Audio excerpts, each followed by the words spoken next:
Hello dear students, welcome to ASC starter. मैं आपको इस वीडियो में ना क्लास 8 का जो एसएसटी का आपका एग्जाम है ना, तो डीयू की तरफ से प्रैक्टिस पेपर इशू किया गया, तो उसी को अब मैं आगे कंटिन्यू करवा रहा हूँ। मैंने आपको पार्ट 1 की जो वीडियो थी, जिसमें मैंने आपको एमसीक्यू के रिगार्डिंग एक वीडियो प्रोवाइड की थी सेक्शन ए की। आज हम जो बात करने जा रहे हैं वो सेक्शन बी की बात करने जा रहे हैं। तो इसके लिए आप जो हिंदी मीडियम इंग्लिश मीडियम दोनों बुक ओपन कर सकते हैं। तो जो जो मैं आपको बताऊंगा वैसे आपको करना है, और आपको ऐसे ही तैयारी करनी है जैसे मैं आपको बताने जा रहा हूँ। ठीक है, तो सेक्शन भी आप यहाँ पर देखिए, ये इंग्लिश में क्वेश्चन लिखे हुए हैं और ये हिंदी में मेंशन किए गए। मैं आपको अलग अलग सेक्शन की अलग अलग वीडियोस प्रोवाइड करूंगा। ठीक है, प्लेलिस्ट चेक करते रहिएगा। ठीक है, तो यहाँ पर खंड खा है, तो इसमें 1 2 3 4 क्वेश्चन है, और अगर हम और को मिला दें तो टोटल 6 क्वेश्चन हो जाएंगे। इसमें हम ये डिस्कस करेंगे। आपको इसके लिए ना बुक को ओपन करना पड़ेगा। बुक आप ओपन करेंगे, ठीक है। तो यहाँ पर पहला जो क्वेश्चन है, यहाँ पर दूसरे नंबर पर, यहाँ पर देखिए कह रहा है कि श्रीरंगपट्टनम के आखिरी लड़ाई के क्या परिणाम निकले। तो आप चैप्टर नंबर 2 ओपन कर लीजिए हिस्ट्री की बुक में। ठीक है, इंग्लिश मीडियम भी ओपन कीजिए, हिंदी मीडियम भी ओपन कीजिए। और देखो मैं भी ओपन कर लेता हूँ। यहाँ पर एक मीडियम की बुक मेरे पास अवेलेबल है। ठीक है, तो हमारा अतीत, ठीक है, और यहाँ पे इंग्लिश मीडियम में अवर हिस्ट्री, ठीक है, पार्ट 3। तो चैप्टर 2 जब आप ओपन करेंगे ना, मैं आपको ये बता रहा हूँ कि क्वेश्चन कहाँ से बनते हैं। कई बच्चे क्या करते हैं, सिर्फ बैक एक्सरसाइज के क्वेश्चन याद कर लेते हैं और फिर एग्जाम में नंबर नहीं आते। तो मैं आपको बता रहा हूँ, चैप्टर को बहुत बहुत बहुत बार पढ़ना पड़ेगा, आपको बहुत प्रैक्टिस करनी पड़ेगी। अगर आप बहुत अच्छे स्कोर करना चाहते हैं, आपको खुद के नोट्स बनाने पड़ेंगे। ठीक है, बाकी मेरे पास जितना हो मैं आपको बहुत सारी सिटेशन प्रोवाइड करने वाला हूँ। ठीक है, मैंने 2 आपको प्रैक्टिस पेपर पूरे पूरे प्रोवाइड भी करे हैं। ठीक है ना, ये जो इस बार का है वो भी कंटिन्यू वीडियो बन रही है। ठीक है, तो इसने बोला कि रिजल्ट क्या हुआ, तो बुक आपकी ओपन हो गई होगी। ठीक है, चैप्टर नंबर 2 है आपकी बुक का। ठीक है, पिक्चर देखो और यहाँ पर आपका आंसर है। देखो क्वेश्चन देखो यहाँ पर, श्रीरंगपट्टनम की आखिरी लड़ाई के क्या परिणाम निकले, रिजल्ट क्या निकला था आखिरी लड़ाई के। ठीक है, what were the result of the last battle of Srirangapatnam. ठीक है, तो इसका आंसर ये लिखेंगे। देखो मेन क्या आंसर, मेन है कि श्रीरंगपट्टनम की आखिरी जंग में कंपनी को सफलता मिली, अपनी राजधानी की रक्षा करते हुए टीपू सुल्तान मारे गए और मैसूर का राजकाज पुराने वोडियार राजवंश के हाथों में सौंप दिया गया। इसके साथ ही मैसूर पर भी सहायक संधि थोप दी गई। ये इतनी बड़ी बात लिखी है, मेन बात, क्योंकि कितने नंबर का है, 2 मार्क्स है। तो आपको सिर्फ मेन ये बताना है कि कंपनी जीत गई और टीपू सुल्तान जो मारा गया। अगर इतना बता दोगे तब भी फुल नंबर है। ठीक है, देखिए जितने मार्क्स का है उतने मार्क्स। अगर थोड़ा बच्चा पहले का बताएगा कि भाई 4 बार लड़ाई हुई थी, इसी सन में हुई थी, ये तो सोने पे सुहागा हो गया, बहुत बड़ी बात हो गई। ठीक है, जिसे बहुत अच्छे से याद कर रखा है, ये होगा क्लियर हो गया। ऐसे इंग्लिश में समझ में आ गया, आप अपनी बुक में ओपन करेंगे मिल जाएगा आपको। ठीक है, क्योंकि मैंने कहा बुक से समझाता तो दोनों मीडियम वाले बच्चे अच्छे से कर लेंगे। फिर नेक्स्ट क्वेश्चन है, ये कह रहे हैं what were the result of the third Anglo Maratha war. तो जो थर्ड जो मराठा युद्ध हुआ था ना अंग्रेजों के साथ, उसका क्या रिजल्ट निकला। तो ये भी चैप्टर 2 में ही है हमारे। ठीक है, आप बुक ओपन कीजिए। मैं बुक से इसलिए दिखा रहा हूँ ताकि बच्चे ना कहते कहाँ से पढ़े कैसे पढ़े, ऐसे पढ़ो। मराठा में से लड़ाई लिखा है, तो अब आप यहाँ पे देखो क्या हुआ। देखो 1817 से 1819 के तीसरे अंग्रेज मराठा युद्ध में मराठों की ताकत को पूरी तरह कुचल दिया। तो यहाँ पे मराठा भी हार गए और पेशवा को पुणे से हटाकर कानपुर के पास बिठूर में पेंशन पर भेज दिया गया। अब विंध्य के दक्षिण में स्थित पूरे भूभाग पर कंपनी का नियंत्रण हो गया। तो अगर आपसे पूछा है कि परिणाम क्या निकला, तो आप बोलोगे यहाँ पर भी कंपनी का राज हो गया, मराठाओं की ताकत कुचल दी गई, और जो कानपुर के पास ये जो पेशवा थे, ठीक है, इनको क्या भेज दिया गया, पेंशन पर भेज दिया गया। क्लियर हो गया, इस तरीके से आपको करना क्लियर। ठीक है, समझ में आ गया। उसके बाद नेक्स्ट क्वेश्चन देखो, नेक्स्ट क्वेश्चन क्या है, यहाँ देखिए,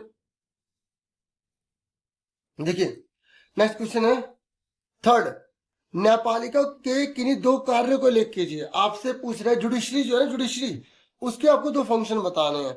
यहाँ पे क्वेश्चन देखो, तो देखिए आंसर, न्यायपालिका की क्या भूमिका है। देखो ये भूमिका है ना, ये कर्तव्य इसने पूछे, ये कार्य इसने पूछे हैं, यही इसने, अगर हम इंग्लिश में देखें तो फंक्शन इसने पूछे हैं।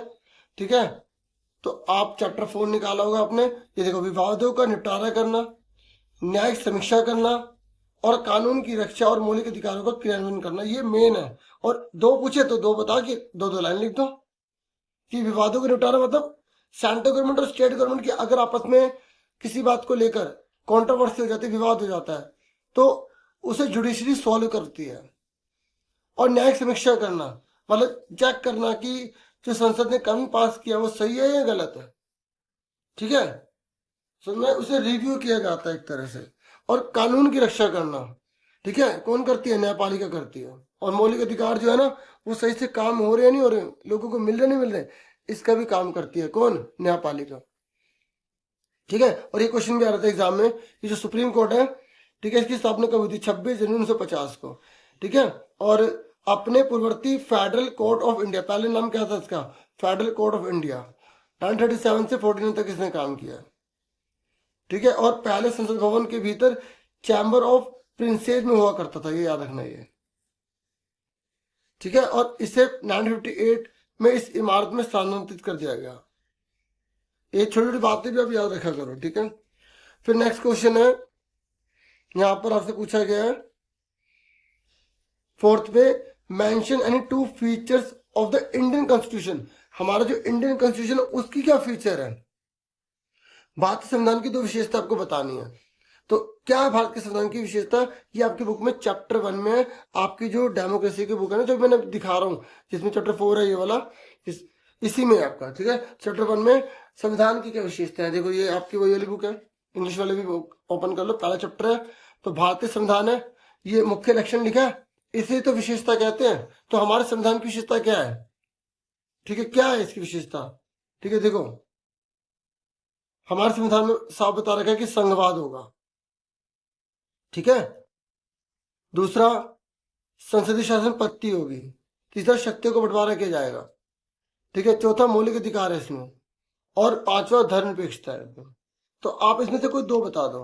अब जैसे कोई बच्चा कहे सर हम विशेषता के अंदर इसमें ये बता सकते हैं कि भारत का संविधान लिखित संविधान है, बहुत बड़ा संविधान है, हाँ वो भी इसके अंदर हम एक्सप्लेन कर सकते हैं, लेकिन इसकी जो मुख्य विशेषता है ना, इसको यहाँ पे बांट रखा है इन लोगों को 5 भागों में, ठीक है। देखिए फेडरलिज्म का मतलब क्या होता है? जहां पर किसी कंट्री के अंदर 2 या 2 से अधिक लेवल पर गवर्नमेंट होती है ना, उसे फेडरलिज्म कहते हैं। जैसे इंडिया में सेंट्रल गवर्नमेंट भी है, स्टेट गवर्नमेंट भी है, भारत के अंदर केंद्र सरकार भी है, राज्य सरकार भी है। बस एक एक दो दो पॉइंट बताने, ज्यादा बड़ा नहीं करना, ठीक है। ऐसे संसदीय शासन प्रणाली में भारत में चुनाव होते हैं और चुनाव होने के बाद नेता चुनकर आते हैं, ठीक है, और वो फिर जनता पर राज करते हैं। तो ये इसमें बताना है आपको, पार्लियामेंट्री सिस्टम बताना है। फिर आपको यहाँ पे बताना है कि पावर डिवीजन कैसे है। सरकार के 3 अंग बताए गए हैं, विधायिका, कार्यपालिका, न्यायपालिका। इतना बता दो बहुत है, ठीक है। मतलब 3 कौन से हैं? जुडिशरी, एग्जीक्यूटिव और लेजिस्लेटिव। जेल याद रखना, जेल, ठीक है। और हमें फंडामेंटल राइट मिले हैं संविधान के द्वारा, और ये 6 फंडामेंटल राइट होते हैं। इन पर भी क्वेश्चन आ जाता है कि 6 फंडामेंटल राइट कौन से हैं। और 5वां है धर्मनिरपेक्षता, मतलब सेकुलरिज्म। पर हमारी कंट्री जो है ना वो सेकुलर है। सेकुलर मतलब जहाँ पे जो देश की सरकार चल रही है ना, वो किसी एक धर्म के सपोर्ट में काम नहीं करेगी। देखिए अब और वाला देखिए, सार्वभौमिक वैश्विक मताधिकार का महत्व लिखिए, ठीक है। नेक्स्ट है right the importance of universal adult franchise. ये कह रहे इसका फायदा क्या है, ठीक है। तो अगर आप बुक ओपन करेंगे ना पॉलिटिकल की, तो उसमें आपको चैप्टर 1 में ये जो सेकंड पॉइंट जब हम पढ़ते हैं ना, इसका फीचर वाला, उसी में इसका मिल जाएगा हमें।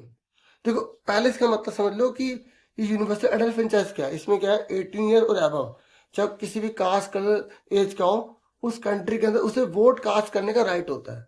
इसी को बोलते हैं यूनिवर्सल एडल्ट फ्रेंचाइज। हिंदी में क्या बोलते हैं इसे?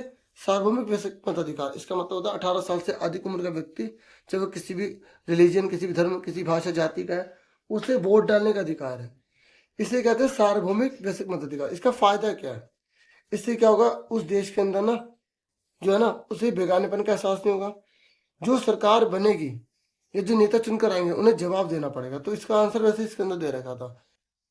देखिए इसमें भी लिखा हुआ है यहाँ पर, ठीक है, मैं आपको दिखाता हूँ। देखो ये लिखा, सार्वभौमिक मताधिकार का मतलब क्या है। आप इसकी जगह यहाँ पर लिख दो, इसका महत्व क्या है कि जितने भी देश के लोग हैं उन सबकी जो है ना भूमिका होती है, जो व्यक्ति चुनाव लड़ते हैं उनको जिताने में, ठीक है।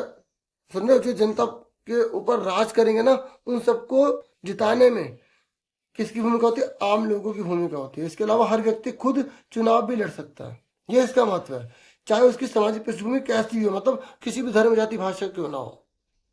ये प्रतिनिधि जनता के प्रति जवाबदेह होते हैं, ठीक है। ये भी इसका महत्व है कि जनता को जवाब भी देना पड़ेगा अगर आपने गलत काम किया तो। और ये इसलिए भी महत्वपूर्ण है क्योंकि इससे लोकतंत्र मजबूत होता है। डेमोक्रेसी जो है ना वो जो है स्ट्रोंग रहती है किसी भी कंट्री के अंदर। ठीक है, अब उसके देखो नेक्स्ट क्वेश्चन है, सतत पोषण विकास की व्याख्या कीजिए। तो ये आपकी ज्योग्राफी की बुक में है, तो आपको ज्योग्राफी की बुक ओपन करनी है।